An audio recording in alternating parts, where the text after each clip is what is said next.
10 years ago, I joined the museum as a curator. And on the first week, I was given the key to the art collection storage room. It was like any other ordinary museum collection storage, gray cube, temperature control devices, and a humidity control meter. But for me, it was my favorite place at the museum.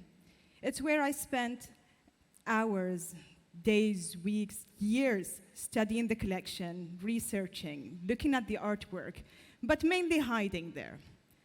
I know our museum's collection by heart. Every artwork, every artist, every date, every medium, I know them all. They are my babies. And like any other mother, I go around and start looking at other museums' babies and comparing mine to them, wondering who took care of them. Are they being treated right? Are they being shown? Keeps you wondering. Working in the cultural fields means that we get to work with a lot of women. When I joined, our Minister of Culture was a woman, our Deputy Minister was a woman, and even around us, museums directors were women, curators, collection managers, restorers, designers. The majority was female, because it is, after all, a field not as exciting or critical or lucrative as banking, defense, or oil. It was a field that needs passion. It is a sustainable field. It takes passion, it takes care, dedication, nurturing. The growth is there, but the growth is linear, slow, but happy. For culture to grow, it needs patience and faith. There's a quote that I like. It says, "A woman is a full circle. Within her is the power to create, to nurture, and to transform." And I agree, for culture to grow, it needs a woman. How many of us, by show of hand, how many of us here have been in a museum? Great. How many of us like art museums? Fantastic. And do we have any art collectors?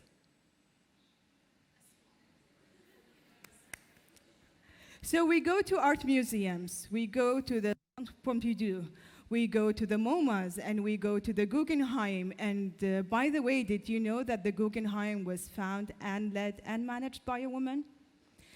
So we go to these art museums, and we indulge in being in such close proximity with the art, with the masterpieces produced by the great masters themselves. But have you ever wondered, where are the masterpieces produced by the great Mr. Name for them?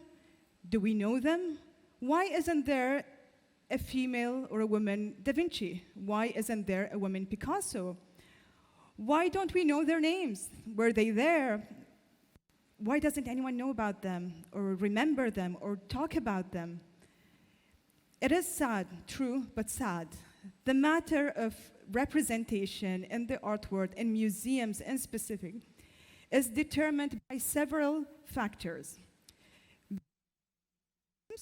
And the artists, there are collectors, auctioneers, media, businessmen, galleries, biennales, magazines, media, prizes, governments, politics of every sort, determining what makes or breaks an artist. Let me start or share with you, or to start acknowledging a disheartening reality. And I quote studies that took place over the past 10 years. First of all, 55% of working artists are women. That's good. Only 13% of artists featured in major US art museum collections are women. Over 200 billion US dollars was spent in art auctions. 200 billion US dollars. Works produced by women accounted for only 4 billion. That is barely 2% of total sales. Artwork by women represented only 11% of total museum exhibitions, and only 14% of exhibitions in major galleries. And if that wasn't sad, in the top 20 most popular exhibitions around the world, only one was headlined by women artists. I promise this is the last one. Only 13.7% of living women artists are represented in galleries across US and Europe. What do you understand from this? Two things. There is no shortage of skilled women artists. They are barely included. So how do we fix this? And by we, I mean you, myself, the artists, and the institutions. As a curator, my job is to show you good art. Art that is authentic, art that is powerful, and statemental. I want you to learn about the artists. I want you to understand their stories, understand their concepts, and value the craftsmanship in their work. As a curator, I want to be able to tell you the story of a painting, the story of a sculpture, the story of a picture. I want to teach you something you did not know about the artwork before. And none of that is gendered.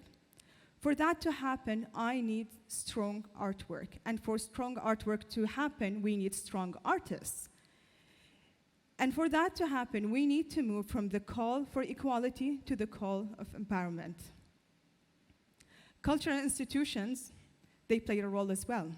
Cultural institutions, especially the younger ones, the smaller ones, the ones that are state-led and state-managed, they have an opportunity to bring in policies, international policies that already exist. They have the opportunity to bring in these policies to ensure fair representation. The cultural institutions need to take action today, actually now, because if this does not happen now, it will not happen. I share with you the story of why this should happen now. It's a success story. It's what we call the Swedish example. In the 2000s, the Swedish government tasked the Swedish Film Institute to achieve greater gender equality. Great. That was following the systematic gathering of statistics on women in film in the 90s.